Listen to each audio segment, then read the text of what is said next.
ನಮಸ್ತೆ ಸ್ನೇಹಿತರೆ.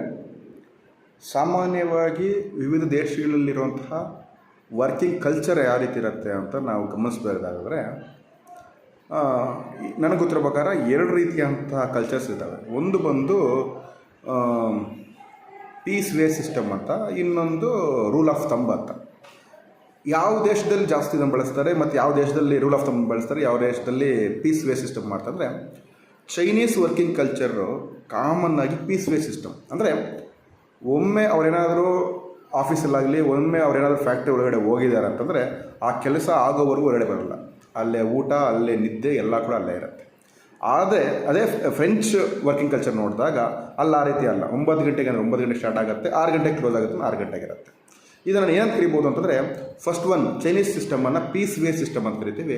ಎರಡನೇದನ್ನು rule of thumb ಅನ್ನೋದನ್ನು ರೀತಿ ಕರಿತೀವಿ. ಈ ರೀತಿಯಾದ ಮಾಹಿತಿಯಕ್ಕಾಗಿ ಸಬ್ಸ್ಕ್ರೈಬ್ ಮಾಡಿ.